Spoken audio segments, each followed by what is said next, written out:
California man, 55, admits to arranging sham marriages for Chinese nationals who paid up to $60K to wed Americans, an immigration scam to obtain green cards. There are going to be some interesting names in this article, so probably just glance over these as much as possible. Andy He of Monterey Park, California, pleaded guilty to conspiracy to commit marriage fraud on Wednesday.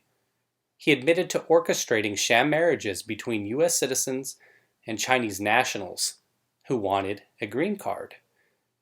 I haven't read through the article yet, so we'll see if the U.S. citizens who participated in this are facing any kind of penalty as well. You would hope they would.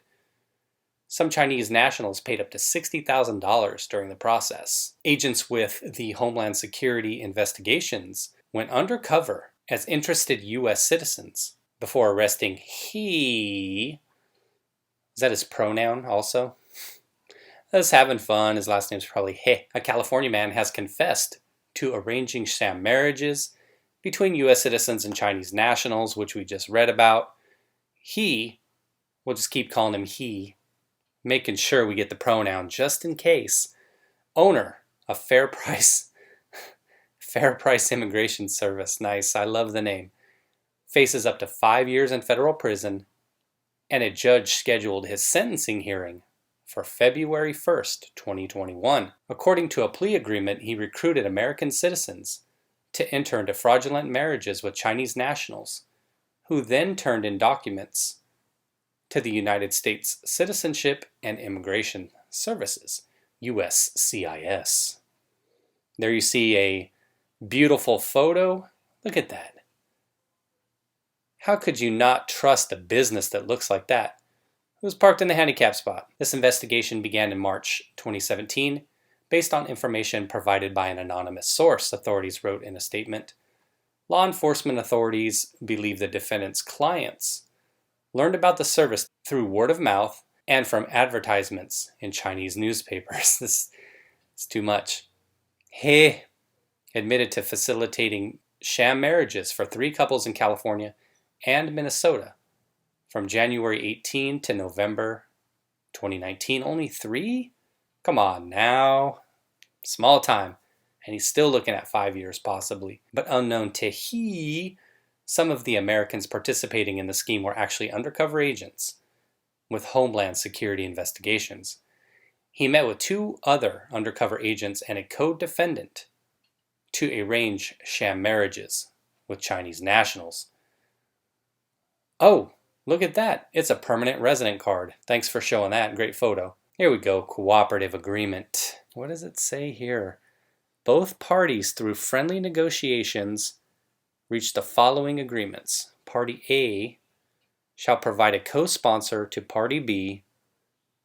Party B, not Cardi B. According to Party B's request of U.S. Consulate Guangzhou, for a consistent with the United States immigration specific requirements of economic security, the amount US dollars $2,800. Party A is responsible to provide Party B jointly sponsor with 3 annual taxes, W-2, and prove a guarantor, American citizen, or permanent resident, as well as at least 3 months of common guarantor's payroll. This is really hard to read. If the reason is the common guarantor of Party A caused Party B by the green card application is blocked, Party A takes full responsibility to find a new sponsor or full amount refund to Part B.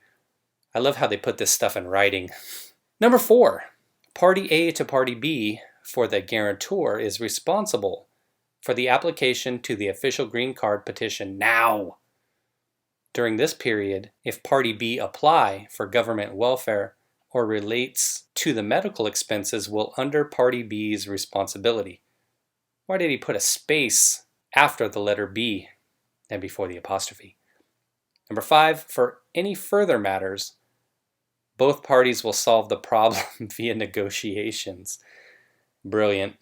So brilliant. Pictured the cooperative agreement contract from Fair Price Immigration Service. The defendant admitted to prosecutors that he coached Chinese nationals and American citizens on how to make their marriages appear authentic. This included created a fake paper trail and memorizing answers to immigration officers could ask during interviews. The couples were also instructed to secure joint bank accounts and joint apartment leases. They were told to keep clothes in the apartments where the couples allegedly lived together and stop by several times a week so neighbors would see them. In October 2018, he introduced an undercover agent to co-defendant something Han, 40, of Irvine, to arrange a sham marriage to obtain a green card. And speaking of Irvine, there's another story that happened. I'll show you that. Let's wrap this up real quick. He gave the undercover agent $10,000 to enter the marriage.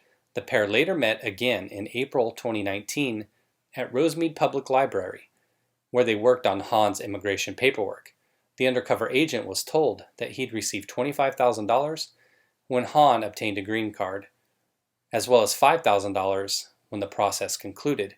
According to the U.S. District Attorney's Office of Central District of California, some of He's clients have also faced charges. Okay, so there you go.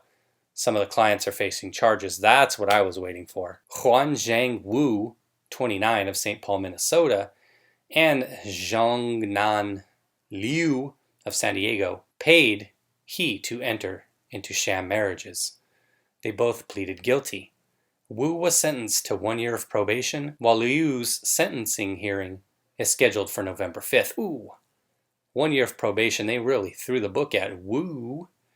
Han and Jilan Cindy Wang of San Gabriel, that's San Gabriel, are scheduled to appear for trial on March 16th, 2021.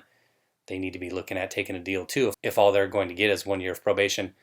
And here was the funny part. I actually went down to the comments like I always do. There was only one, and there only needs to be one when it's this.